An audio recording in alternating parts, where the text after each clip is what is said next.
switched back to Italian meringue because that's what I want to make. I like both. But I don't know. I'm back to liking Italian meringue. We go through phases. I need 333 grams of sugar. And then we're going to put some water in this, and we're going to make a really hot sugar syrup. And we'll pour it down the side of the bowl as we whip our egg whites when they get to a foamy stage. And then our Italian meringue does have to mix for a while until it's cool. And then so my plan is, okay, we're almost there. My plan is with this toasted marshmallow buttercream, like I was saying before, I want the inside buttercream to be the toasted marshmallow, because what we're going to do is we're going to make the Italian meringue, and then before we put our butter in to make a buttercream, I'm going to take the torch out and we're going to torch like the top of the meringue and then mix it in and then torch it, and like I don't really know how much. I haven't tried this technique before, so we'll go by kind of taste and look. I saw this technique on TikTok and I've been dying to try it.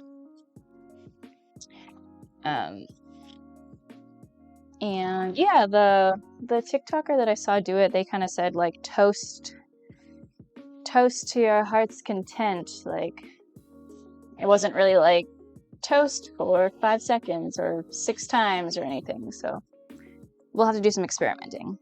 I suppose we probably don't want to over toast. I don't know. We'll just see how it looks. But when we toast it, it will leave like toasted black and brown like specks. So that's why I want to make 2 different icings.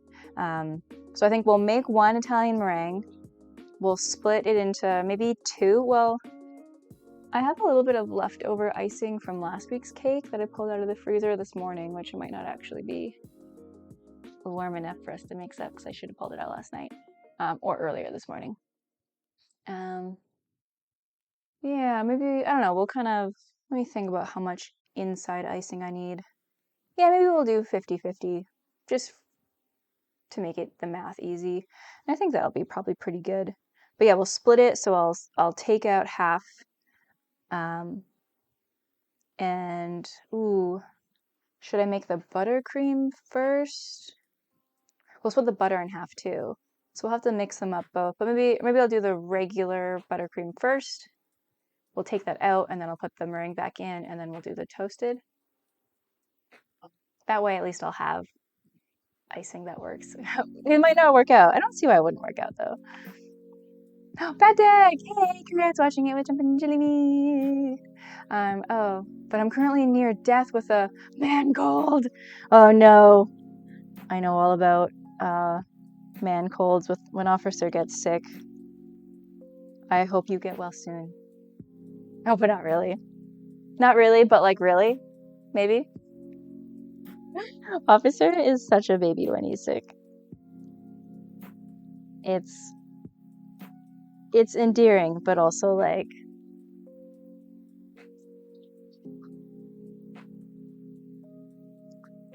I like taking care of Officer when he's, but he'll be the first to say it too. He's a total big baby when he's.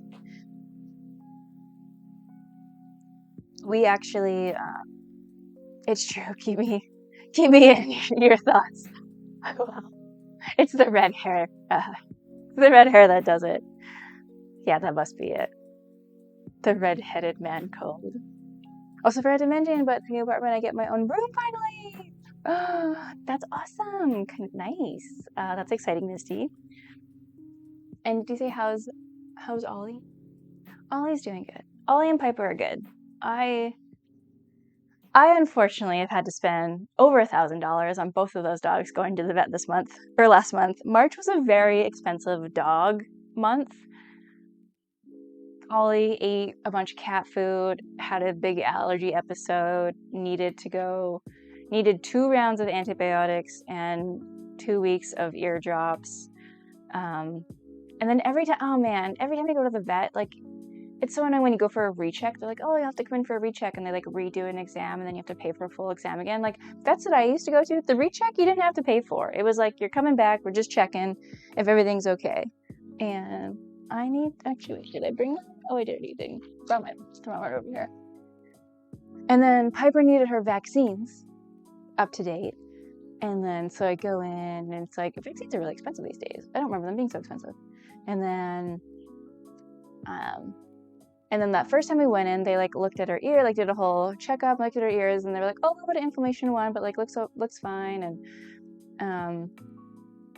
And then she's like, wash your ears a couple times this week. And I was like, okay. And then she's like, all right, go for the booster vaccine. So I had to bring her in again, which was like another exam. And then she's like, oh, I'm going to swab your ears. And she's like, oh, she got some yeast in her ears. So now I had to do these drops. And it's like, I've been at the vet every Wednesday for the last 5 weeks. Actually, it was even into February. I told the dogs, I'm like, nothing else can be wrong with you for April, okay? We're done. No more going to the vet. You're too expensive. But I love you, and I'll spend all my money on you.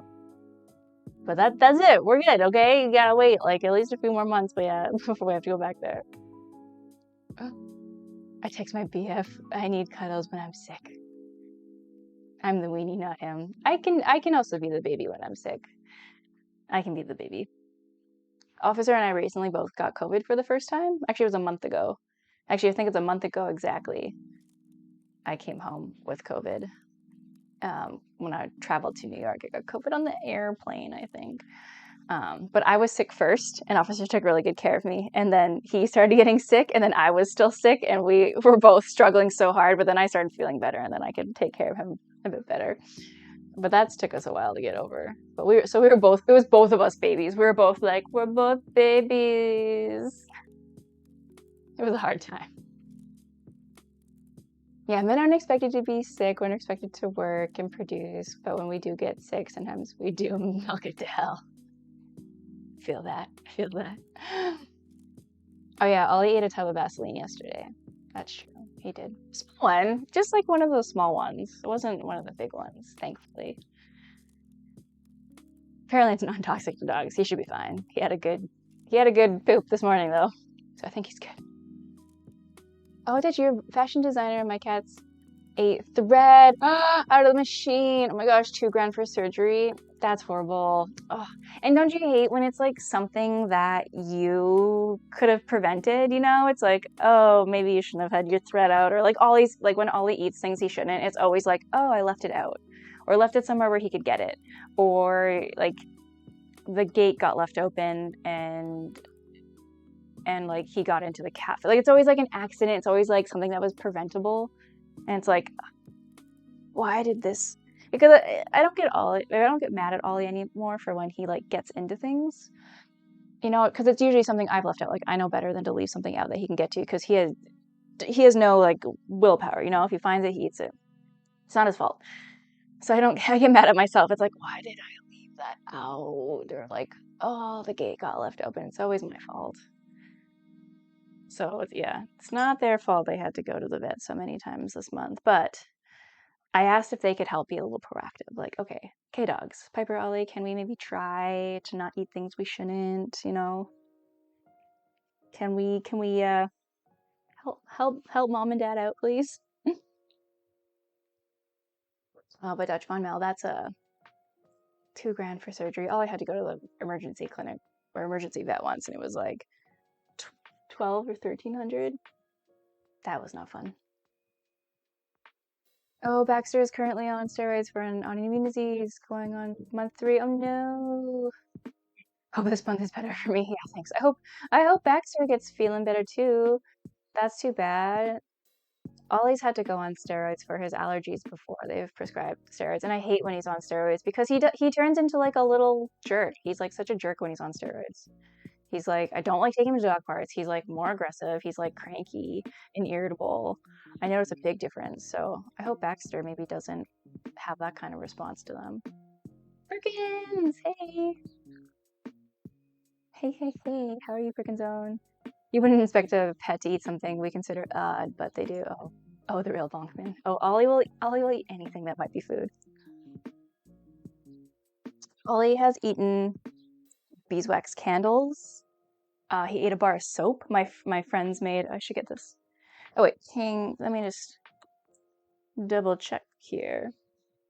Yeah, we got our egg whites, sugar. I already actually weighed out my butter. Okay, I'm gonna heat my hot sugar syrup over here on the stove. So I'll keep an eye on that. Yeah, I'll eat a bag of flour. A bag of dry flour. He got through like a kilogram of it maybe. It was like a smaller, like 2 kilogram bag. I can't remember. It was a lot. He ate a lot of flour. Just dry flour. And then it was obviously like dry, so then he would go to his water bowl and drink water and then go back to the bag, and there was just like a trail of paper mache from the water dish to where the bag of flour was, and he just paper mache'd himself. It was bad. That was bad. That was really bad.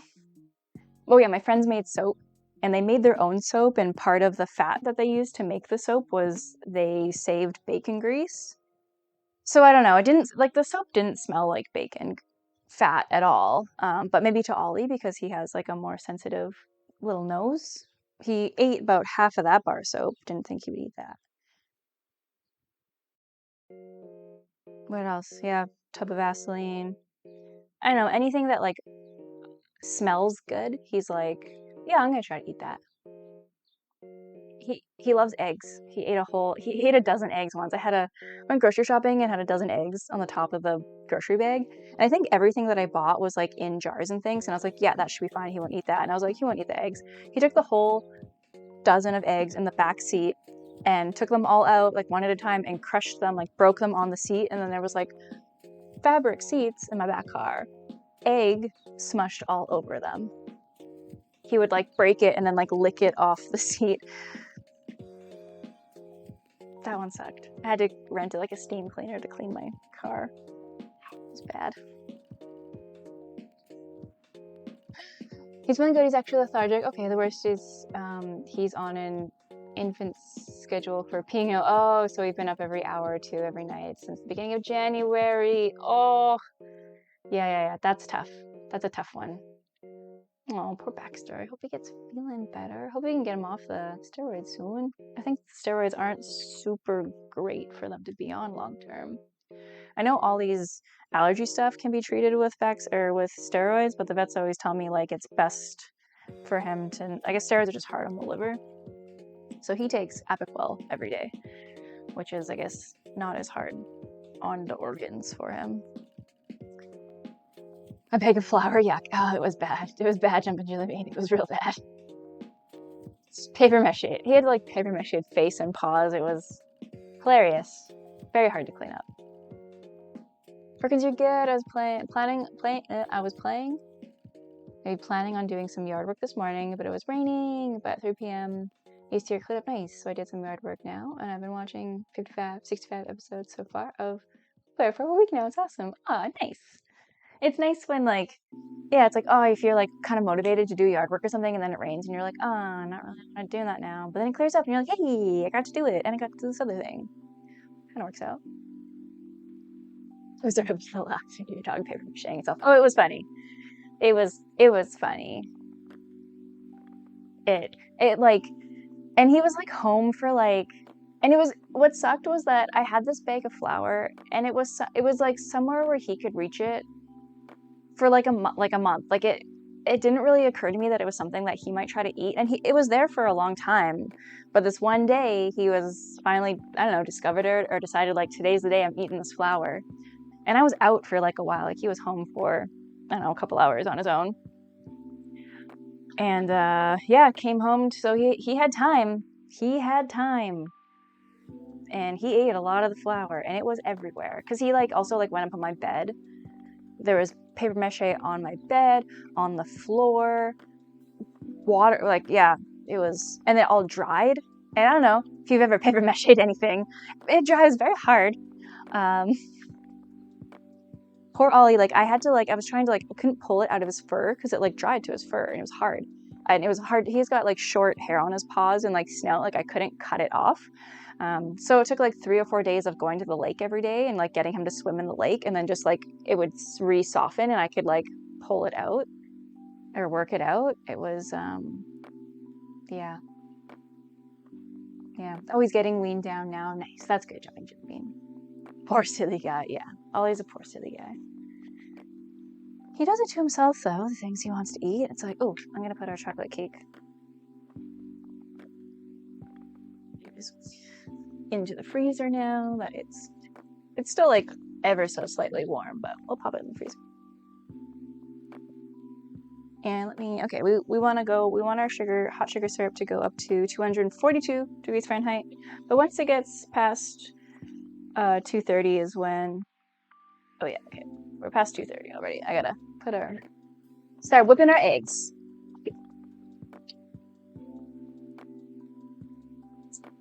So once we get to 242, we're at 235. Just a few more degrees to go. 242? Yeah, 242. And so I usually wait until my syrup gets to be over 230. And then I pop the egg whites on high. And then usually my syrup will be ready once my egg whites are starting to be foamy and everything's ready to go at the same time. I think this is the hardest part about making an Italian meringue, is just getting the timing right. Because if you start your egg whites too soon, and they're foamy and your syrup's not up to temperature yet, you can just turn your mixer down until it's just on the lowest setting and just keep the egg whites moving.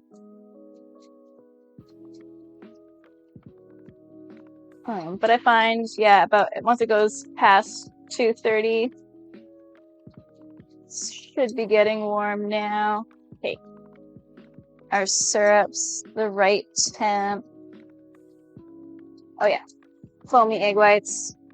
We're gonna pour our hot sugar syrup down the side of the bowl. Just in a thin stream down the side of the bowl. And this this hot sugar syrup, if we were to pour it into the bowl where the whisk could touch it, it would fling the hot sugar syrup through the bowl, and it would, when it travels so quickly through the air and as a small amount, it will cool really quickly, and then it will harden, and you'll get hard chunks of sugar in your buttercream or in your meringue. So if you find that when you make an Italian meringue or Italian buttercream, if you're ending up with hard chunks of sugar, it's probably because you're not pouring your hot sugar syrup down the side of the bowl. Just like that. And then I like to try to rinse this pot right away. Get some water soaking in there, because once the hot sugar cools onto the pan, the only way to get it off is soak it.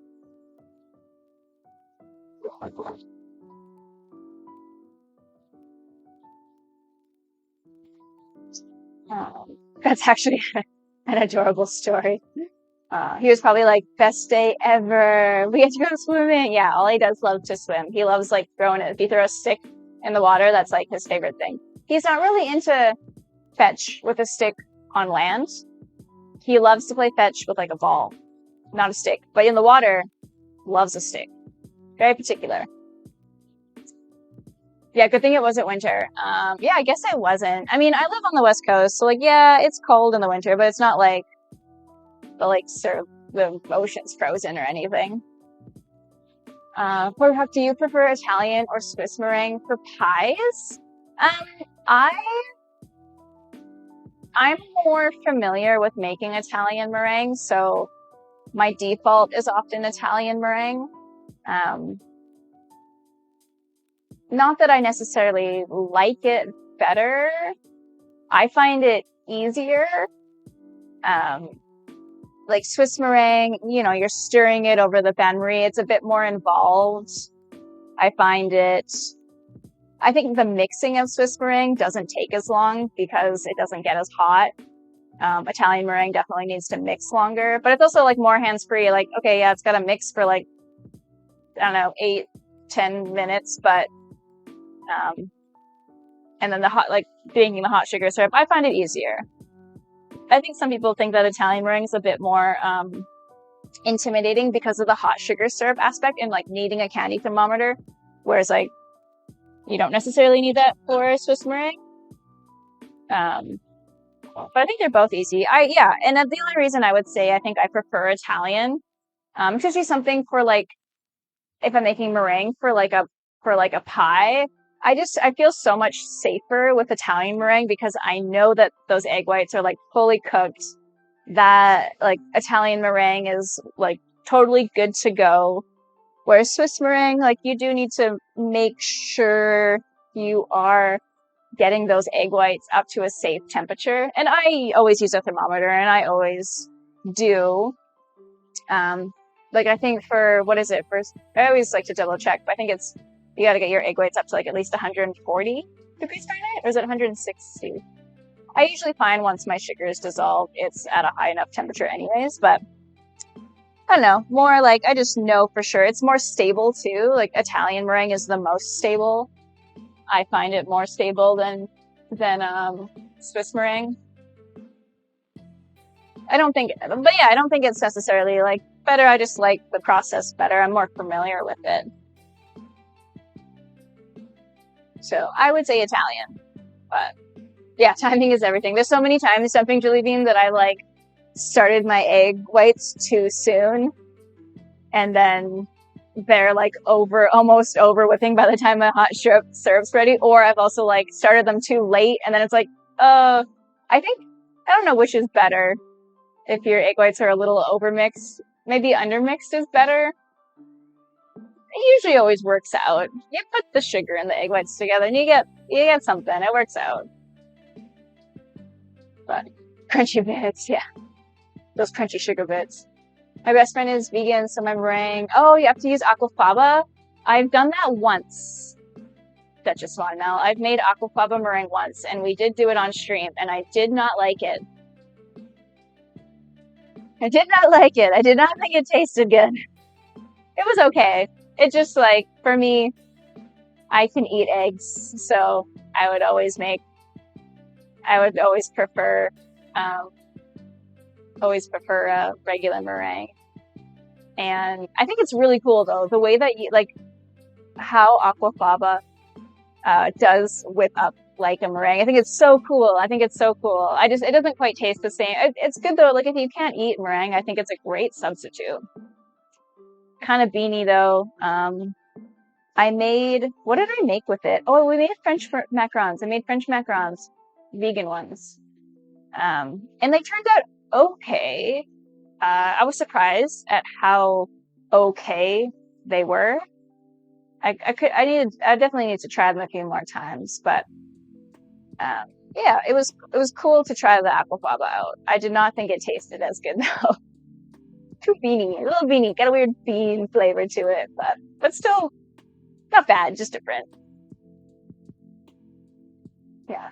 Oh, Jumping Julie, it actually snowed the last 2 days here. No, it's been a bit chillier here the last couple of days. It was really a stormy day yesterday. No snow though.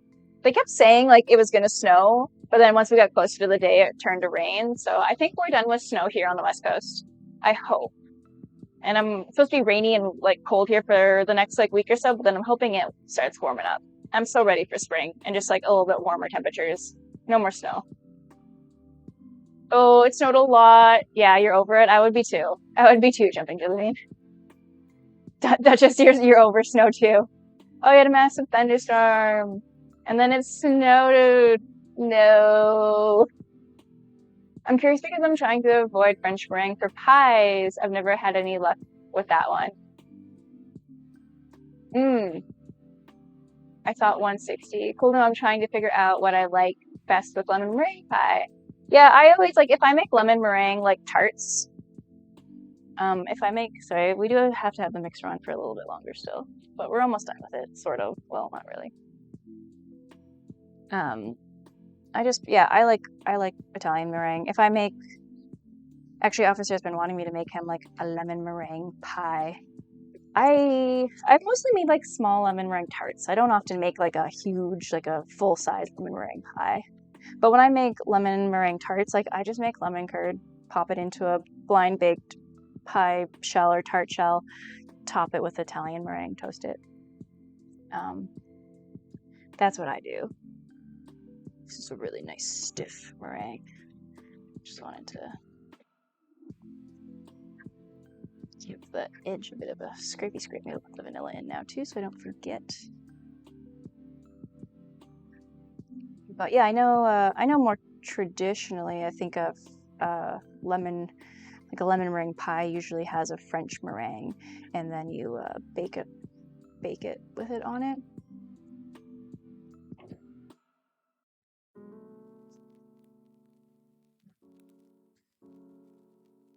Yeah, French meringue is the least stable of all the meringues of French, Swiss, and Italian. And it does need to, you thought 160 Fahrenheit for the egg whites. Yeah, it might be. I thought 140 or 160 were the numbers that came to my head. But yeah, always check. Always double check, because I apparently also don't always remember. I'm going to put a lot of vanilla in. Yeah, if you think, I was thinking 140 or 160. So if you think 160, it's probably 160. But yeah, always. Oh, I didn't turn my oven off. Always double check those food safe temperatures to make sure you got the right ones before you start.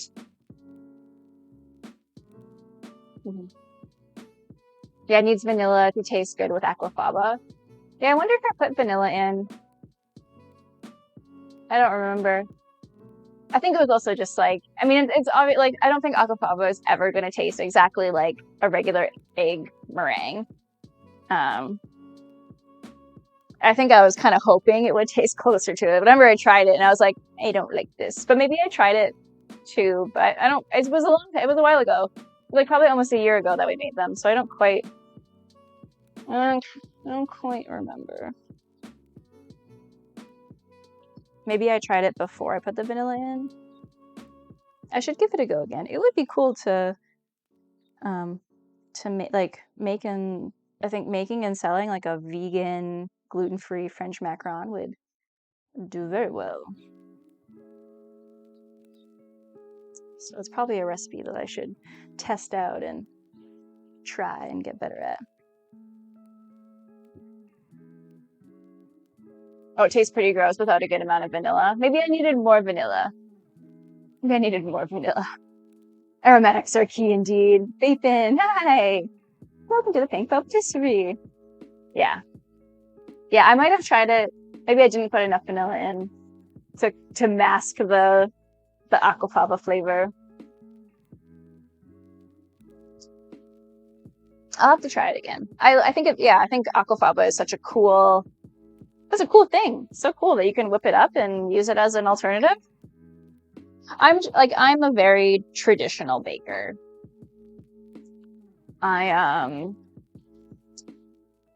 Most of my baking is pretty classic, traditional. Like,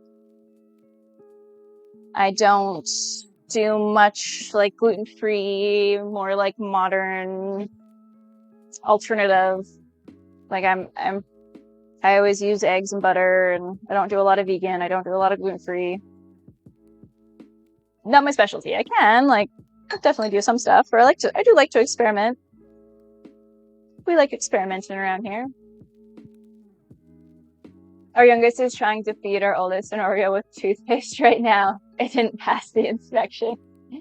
That little April Fools. Little April Fools happening over there, jumping in the mean.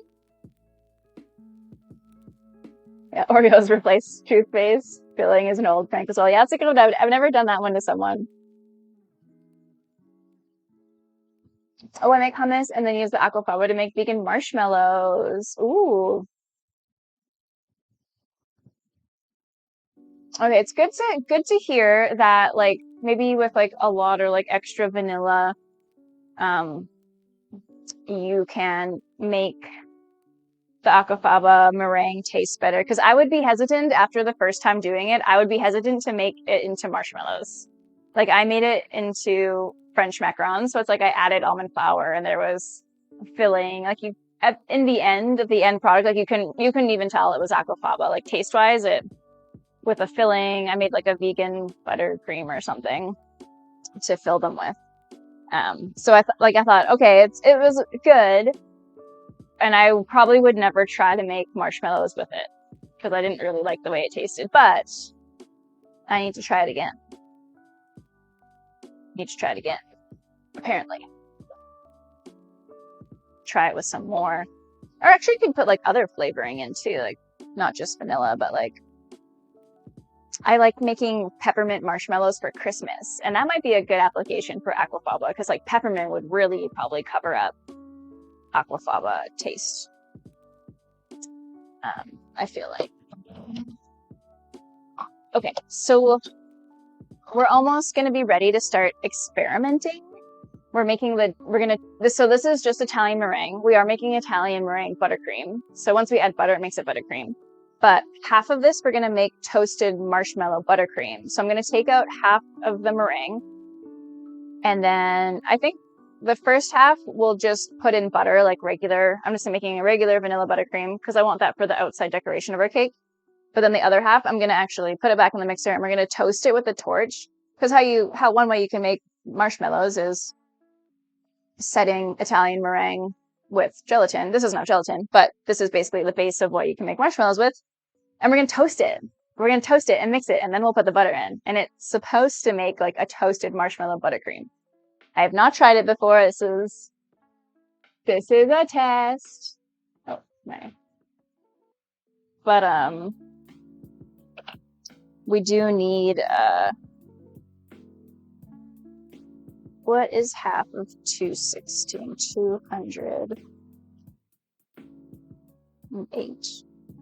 I already weighed out my butter earlier this morning because I didn't have enough soft butter pulled, so I had to pull some butter from the freezer, and I cut it up so it would soften.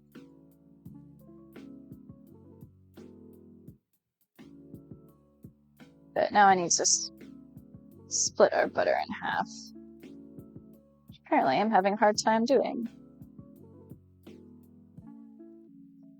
Ooh, strawberry marshmallows sound really fun. Yeah, I even have some, I was saying earlier, I have some freeze-dried strawberries I gotta figure out what to do with. Definitely use that for strawberry marshmallows. That would be good. Actually, I have some strawberry like bakery emulsion flavor that it very much tastes like a fake artificial strawberry, but I love that flavor. I'd like to make that into marshmallows. Okay, I use peppermint and strawberry with my marshmallows. Nice. Duchess, nice. Yeah, strawberry marshmallows sounds really good.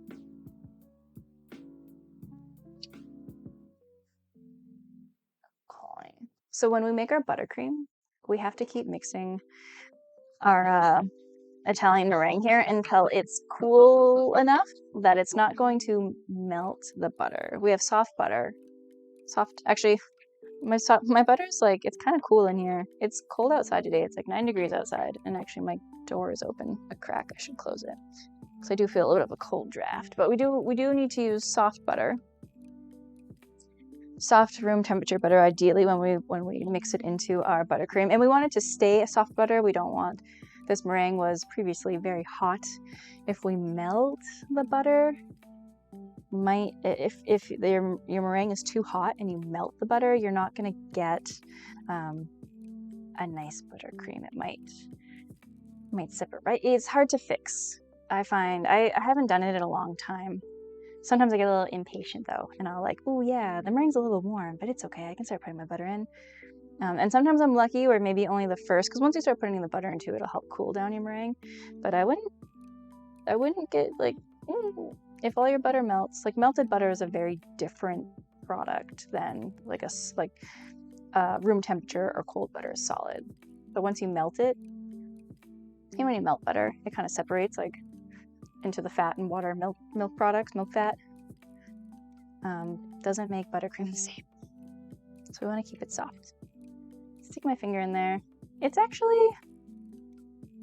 too hot. I think we could actually taste marshmallowy though. I think we could actually put our butter in now. I think we're good. So I'm gonna wash my hands.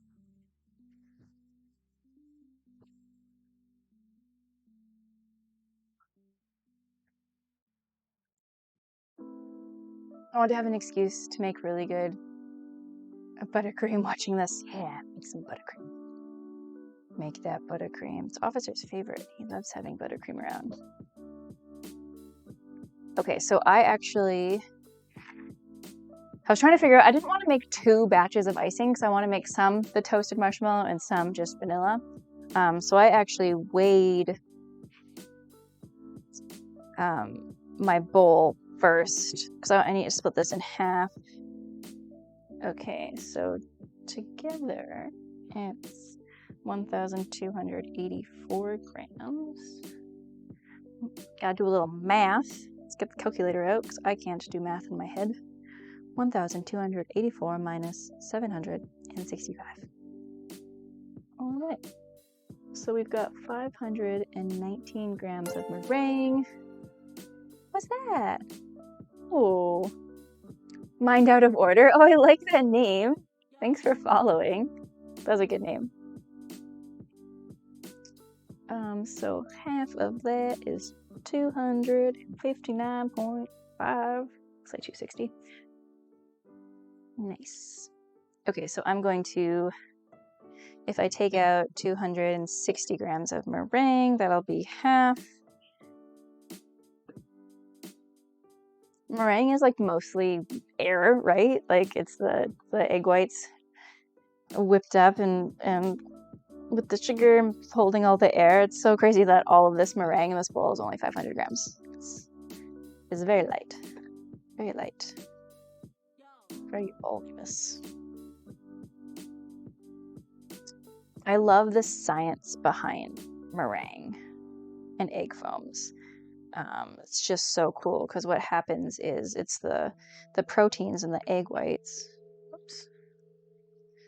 The proteins in the egg whites, as you whip them, it like denatures them, so they'll be like little balls, little proteins that are in your egg white. When you apply the physical stress to them, it like opens these proteins and they find each other and make like a mesh. And then also there's a lot of like water content in eggs, so when you add sugar, the sugar dissolves in the water content, so you have, and it helps to stable. So the sugar is dissolving into the egg white and making that protein mesh stronger so it can hold air.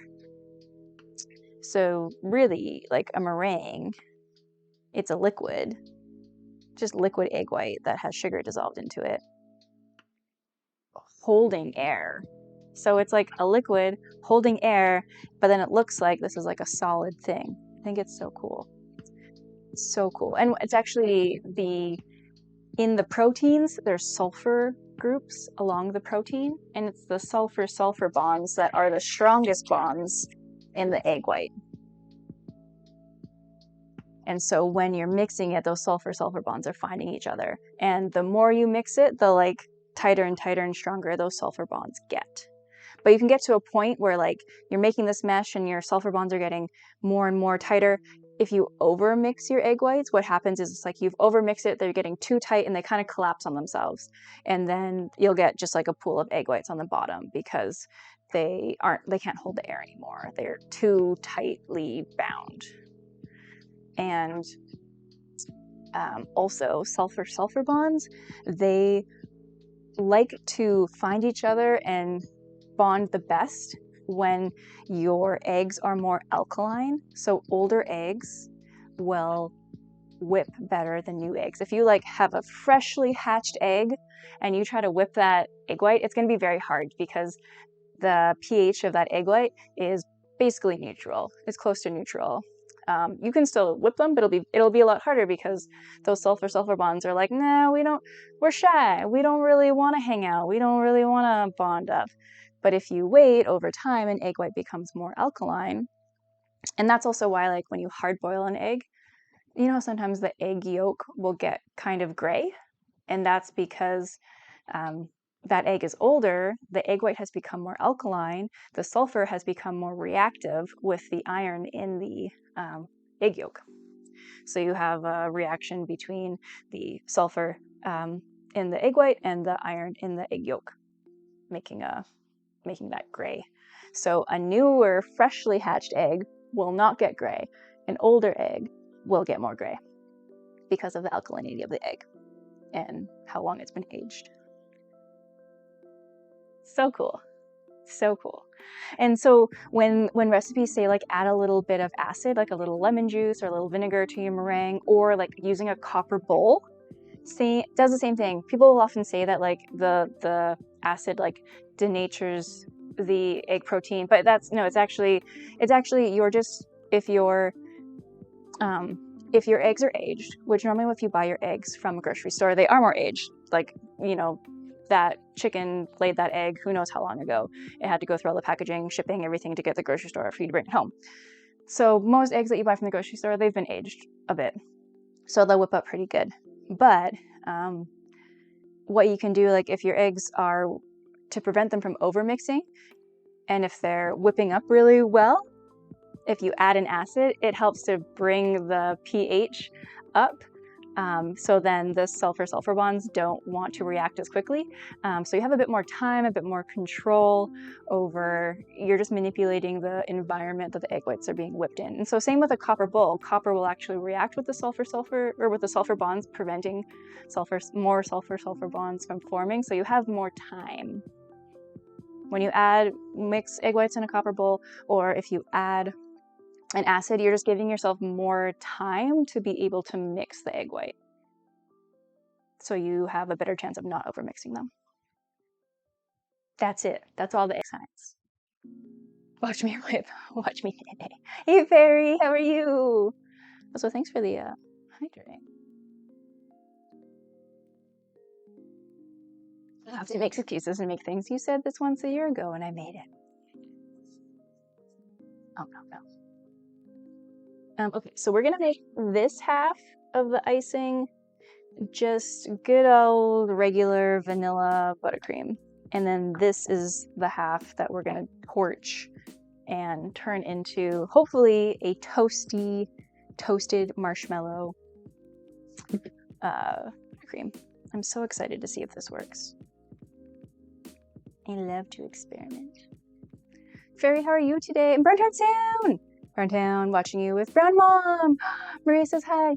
Hi, Brown Mom. Hi, Maria. Hi, Mom. How are you today? Oh, I love moms. Moms are the best. I'm just taking chunks of butter and adding them in. Don't want to put it all in at once. Just a little bit at a time.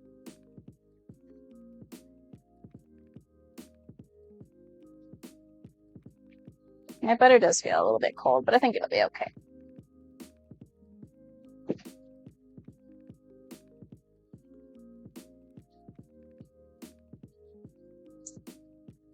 I'm hoping, yeah. I don't know if splitting my icing directly 50-50, I think that'll be enough for the inside. So I'm going to put the toasted marshmallow frosting on the inside of the cake, and then the regular vanilla frosting on the outside. Oh, it's 7:24. You're just waking up. Ah. Well, good morning, Fairy. I hope you had a good sleep. Yeah, mom's in chat. Mom's in chat. I wonder what my mom's up to. She usually tunes in for a Saturday stream, but I guess she's busy. So, Maria, Browntown Mom, I'm happy that you're here. You're here to fill in for the mom position for the day. Actually, I haven't talked to my mom in a while. I'm not sure what she's up to. She was in New Orleans last I talked to her, I believe.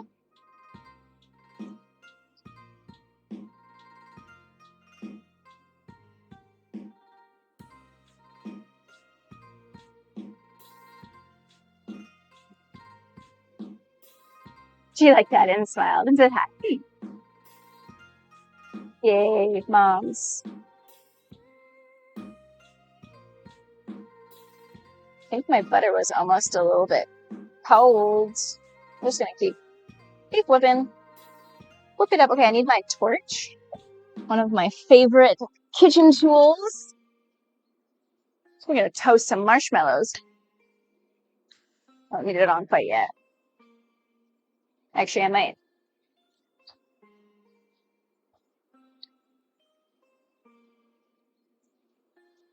My icing's looking like a little bit like grainy. So I think my butter was some of that butter that I used, I pulled out of the freezer this morning. So it wasn't exactly room temperature. That's okay. That's okay. If you do ever, Ollie wants inside. If you do ever put too cold of butter into your buttercream and it looks like it's separated, looks like it's like curdling almost, no fear. No fear, your butter was too cold and we just need to warm it up a little bit. I need another spatula. You just gotta warm it back up a little bit. Just keep mixing it. It's nice if you have a torch. That's always really helpful. But yeah, don't give up. Just keep mixing it. It will come together. Thanks for lurking, Fairy. Kelly Cakes, hi! Congrats on my cake, thank you. Yeah. We're gonna make a fun cake today. Kelly Cakes, actually, I'm wondering if you've ever tried this trick that we're about to try. So I'm making Italian meringue buttercream. This half here that I'm mixing right now, I just put the butter in. This is just regular vanilla buttercream. Regular vanilla Italian meringue buttercream. But in this other half, before I put the butter in, I'm going to toast some of it with my torch. Like just toast the meringue like you would like a marshmallow. And then you like, well, I'm going to do it right now. We're going to toast some of it and then mix it, and toast some of it and mix it, and toast some of it and mix it. And it's supposed to give our icing make it like a toasted marshmallow buttercream, and then you put the butter in after. I saw this trick on someone on TikTok was doing it, and I was like, toasted marshmallow ice cream? I gotta try it. Or nice ice cream, buttercream. We're making buttercream. Like, that sounds good. I gotta try that.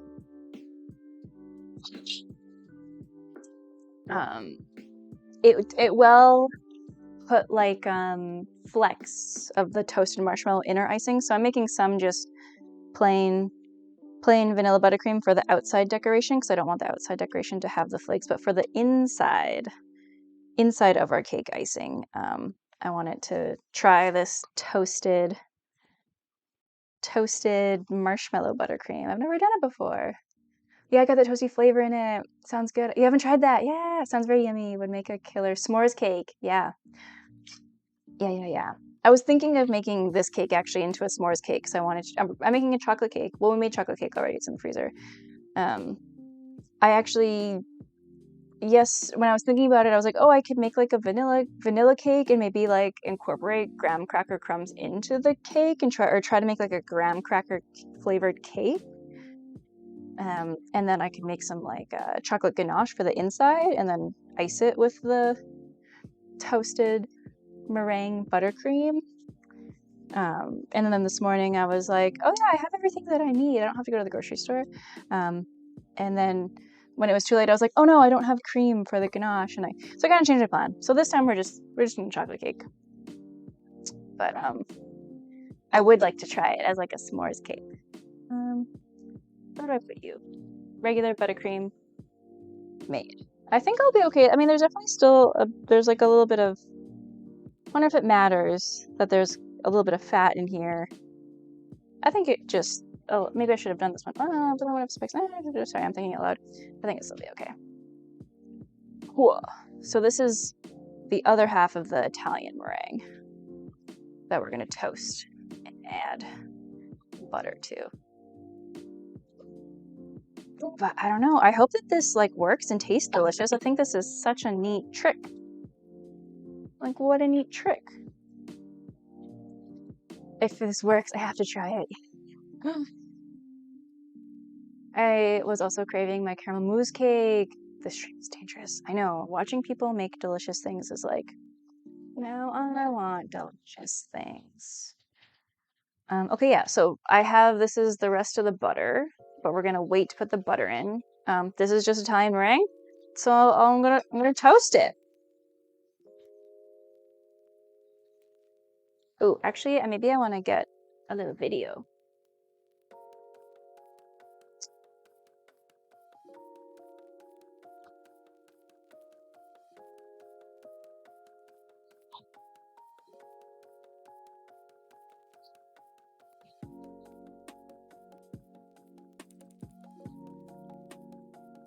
Okay, so I toasted it. I'm gonna mix it. And then I'm gonna stop it and toast it again and mix it.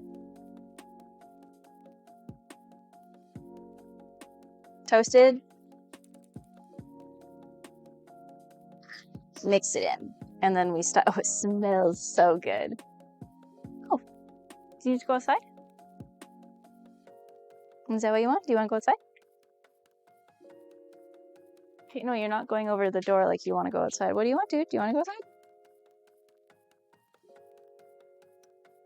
No, you don't want to go outside. Okay, I don't know what you want then. You got water in your bowl. Why don't you lay down? Why don't you lay down on the bed? I'm trying to figure out what my dog wants. We don't know. I'm gonna toast this, toast.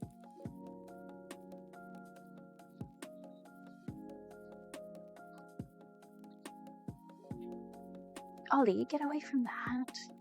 I think he's trying to distract me to get to the buttercream I put to the side. So yeah, I'm just gonna keep like toasting.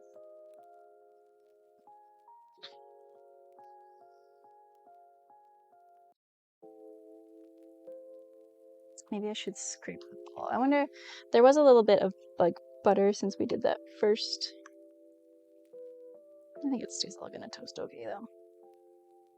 Okay, yeah.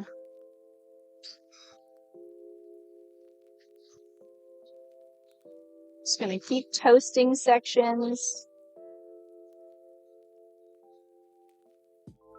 Maybe I'll go a little darker this time.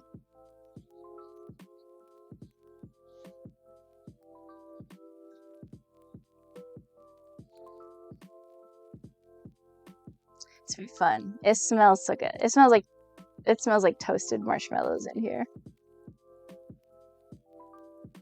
And then we keep mixing.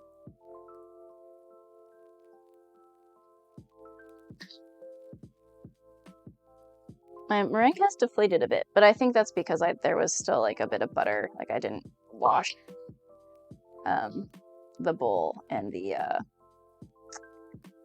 bowl and paddle after putting the butter in the first batch. But I think it'll be fine. It's definitely getting like speckly.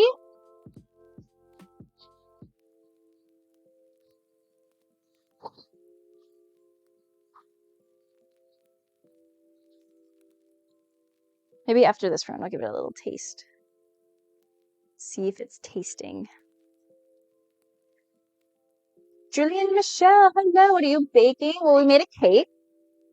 We made chocolate cake, and now we are making some toasted marshmallow buttercream. So I made Italian meringue, and now I'm toasting it before I add my butter to complete the buttercream. Let's see how it tastes like. It tastes toasty marshmallow. I think we could toast more. Ooh, okay. It really like finishes with the toasty flavor. Like it tastes marshmallowy. But I want more. What kind of bed do you have for the dogs? Is it a raised up cot type thing? Yeah. It looks like it's easy to keep clean and comfy. Jumpin' Jillibean. Yes, that one that you see there. We only have one of them. It is like a raised cot. I must say the dogs don't really like it. They'll sleep on it. It took them a while to want to use it though, I will say. We only have one. We originally wanted to get one for each dog, but it ended up being way bigger than we thought for some reason. So we can only fit one in the house. So for both dogs, our couch is like a L or like sectional thing. So the chaise part of the couch, we actually like put a towel or a blanket down, and that's like one dog bed. Piper usually sleeps there. And then Ollie gets shafted with the cot bed. Although Ollie is on the couch right now because Piper's outside.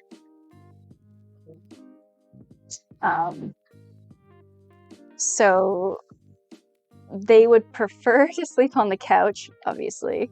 But they do use it. Ollie also has like a chair. I have this like old chair.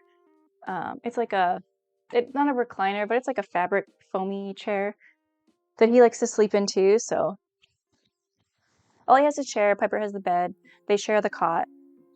Sometimes they share the couch. More recently, actually, they've been trying to both fit on the couch. So as much as yes, we have the cot bed. Do the dogs like it? No. Do they use it? Yes. But I definitely know it's not their favorite. Oh shoot, Mason prefers our bed, yeah. Yeah, these two would too. They're not allowed to sleep with us.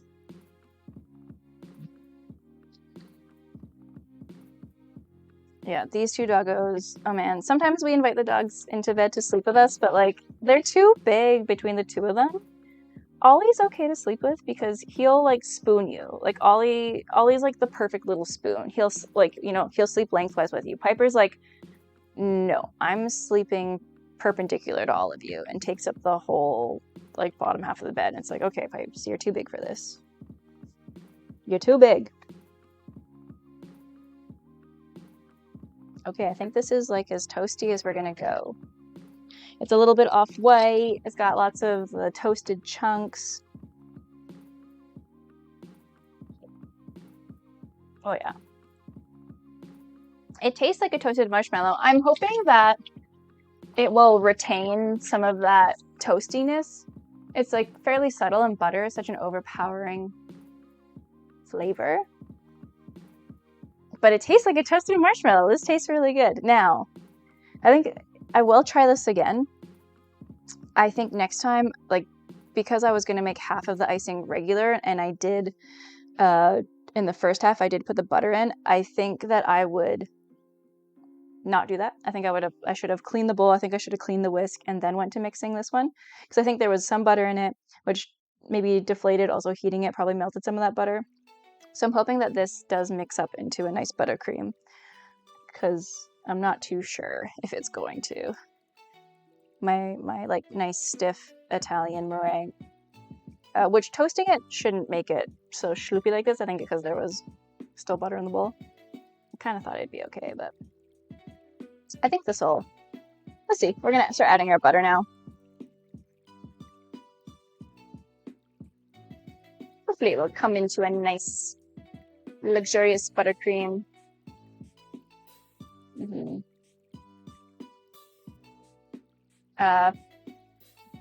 Oh, Baxter has Bad Jack's lazy boy chair. He completely took it over. Yeah.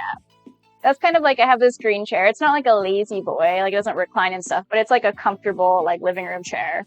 It's Ollie's chair now. It has so much dog hair on it. It used to be my great grandma's. You don't like either. 90-pound of dog is too big in the bed. Yeah. Ollie's 70 pounds and Piper is like 80. Like they're too big.